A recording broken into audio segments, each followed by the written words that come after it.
সাজি। কি রে দাদা ভাই? সাজি তুই কত বড় হয়ে গেলি রে। আরে সোনাদা যে কি খুশি হবে না তোর এই খবর শুনলে। তুই গুনগুন ঘরে আছে, যা যা যা, গুনগুনকে কি বলে যা, শীঘ্রই যা। হ্যাঁ সত্যি গুনগুনকে তো দেখছি না। গুনগুন কোথায়? আচ্ছা বড় মা, জ্যাঠাই বড় মা কোথায়? আছে বোধহয় পুজোর ঘরে টরে আছে। আচ্ছা থাক থাক মা, থাক থাক থাক থাক থাক।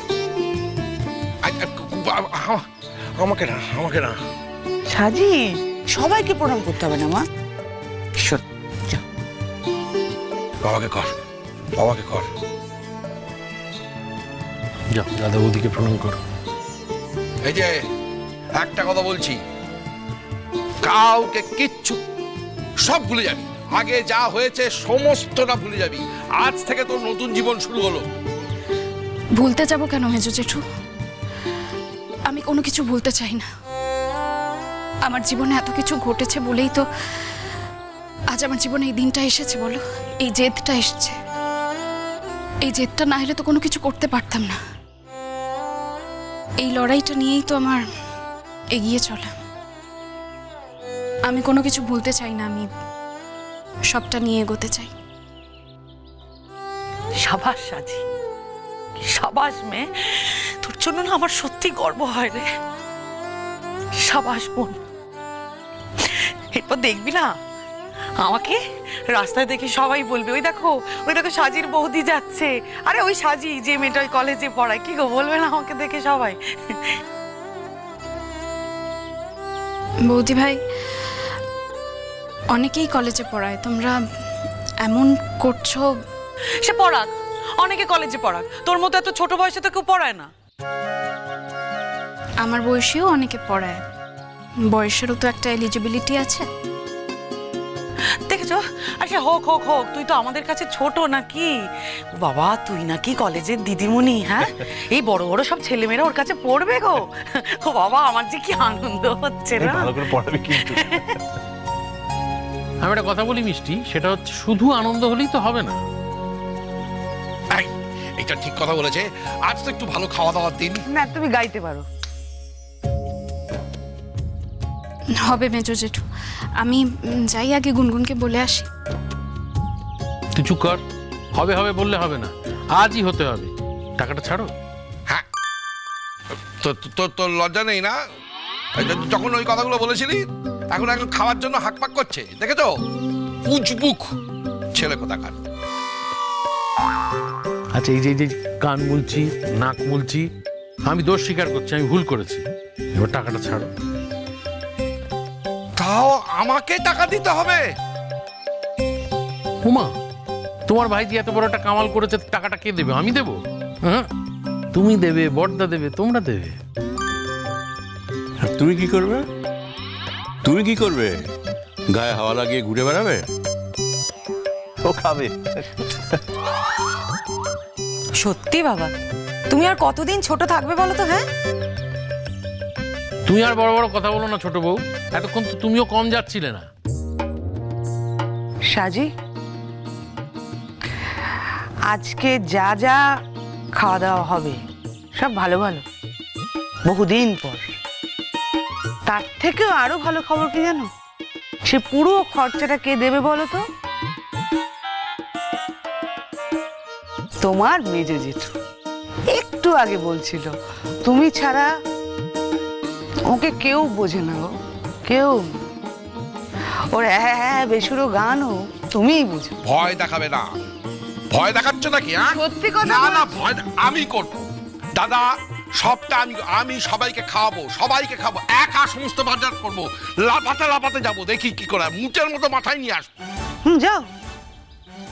সে কি তোমার বয়স হচ্ছে মিষ্কা? বসে পড়ো, বসে পড়ো। বসো। এই তা কি বললি? বয়স হয়েছে? যে বলে আমার বয়স হয়েছে, তার বাবার বয়স হয়েছে, তার দাদুর বয়স হয়েছে, তার 14 গোষ্ঠীর বয়স হয়েছে। বয়স হয়েছে তখন সব আমি করব। বাজার যাচ্ছি, এই আমি যাচ্ছি, যা হাতের সামনে পাবো, যা যা আমার ইচ্ছে করবে সব নিয়ে আসবো, সমস্ত রান্না করে বলে রাখলাম। আমায় ভয় দেখাচ্ছে। আর এই যে আগে গিয়ে চিনি আর চিনির বরকে খবর দাও। আর এই যে দন্ত বিকশিত করে বসে আছো, ওঠো, উঠে গিয়ে পুতুকে খবরটা দাও, যাও।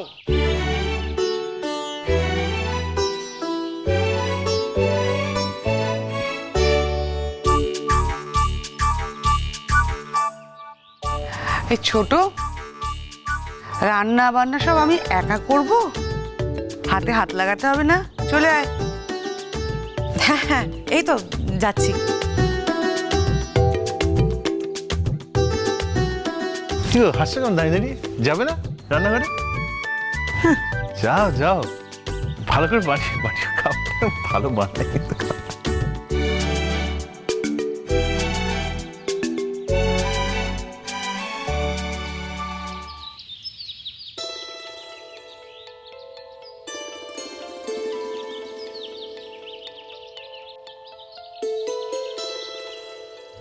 কি ব্যাপার গুনগুন, তুমি গোছগাছ করছো?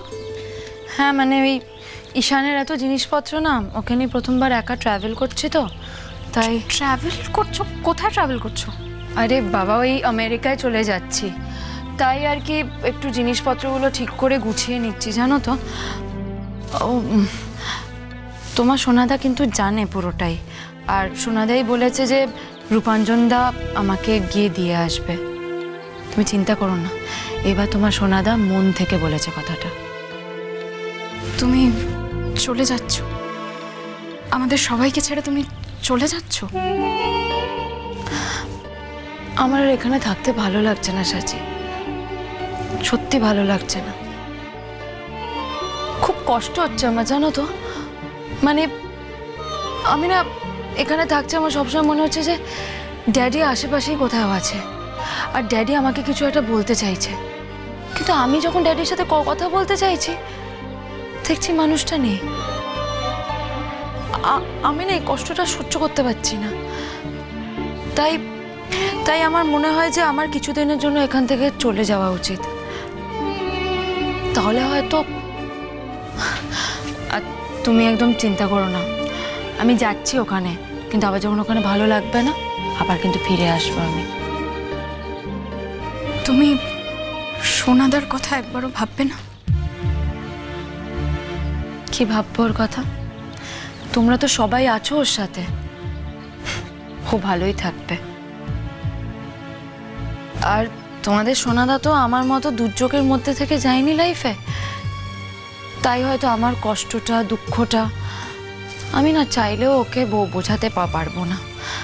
আর সবসময় যদি আমি এত কষ্টে দুঃখে থাকি, সবসময় যদি আমি কান্নাকাটি করি, তাহলে ঈশানকে কে দেখবে বলো তো? আমি যদি আজকে ভালো না থাকি তাহলে ঈশানকে কে ভালো রাখবে? আমাকে তো ভালো থাকতে হবে সাচি। তাই আমার মনে হয় আমি যদি কিছুদিন এখান থেকে অন্য কোথাও চলে যাই, কোথাও দূরে চলে যাই, তাহলে হয়তো ড্যাডি চলে যাওয়ার কষ্টটা থেকে কিছুটা ভালো থাকতে পারবো। যাই হোক, তুমি কিছু বলবে বলে এসেছিলে? সোনাদার সঙ্গে যখন তোমার কথা হয়েই গেছে, তখন আমাদের কথার তো আর কোনো দাম নেই, আর আমাদের কি বা জোর আছে তোমার ওপর, তাই না? সাজি, এবার কিন্তু তুমি সেন্টিমেন্টাল হয়ে যাচ্ছ। আরে বাবা, আমি তো বলছি আমি একেবারের জন্য যাচ্ছি না, আমি দেখবে ঠিক ফিরে আসবো। কেমন? এবার বলো তো কি বলবে, বলো। আমি একটা ভালো খবর দিতে এসেছিলাম গুনগুন, কিন্তু এই কথাগুলো শোনার পর। আরে কি ভালো খবর বলো আমাকে। তুমি কেমন একটা হয়ে গেছো জানো এখন, জানো মানে তুমি কিছু শেয়ার করো না, কারো কথাবার্তার মধ্যে থাকো না, কারো সাথে ঠিক করে তুমি কথাও বলো না, কেমন যেন একটা। মানে আমি সত্যি বুঝতে পারি তোমার দুঃখটা, তোমার কষ্টটা। আমি বুঝতে পারি যে হাসতে চাইলেও না এরকম সিচুয়েশনে হাসা যায় না। মানে তোমার এরকমই সিচুয়েশনের মধ্যে থেকে আমিও সাফার করছি, তো তাই তোমার কষ্টটা দুঃখটা আমি ফিল করতে পারি। কিন্তু সাজি জানো তো, তোমার কাছে কিন্তু একটা কারণ আছে এই দুঃখটা থেকে বেরোনোর। তোমার লাইফ থেকে এরকম একটা মানুষ চলে গেছে যে তোমার লাইফের যোগ্যই না, সেটা খারাপ মানুষ ছিল। হ্যাঁ, যদি তোমার লাইফ থেকে আমার ড্যাডির মতো একটা মানুষ চলে যেত, এমন একটা ভালো মানুষ চলে যেত, তাহলে তোমার দুঃখটা আমি বুঝতে পারতাম।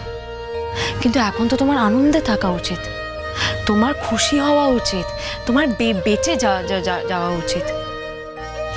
এবার বলো তো সাজি, কি বলতে এসেছিলে? কি খুশির খবর দিতে এসেছিলে? কি ভালো খবর দিতে এসেছিলে বলো।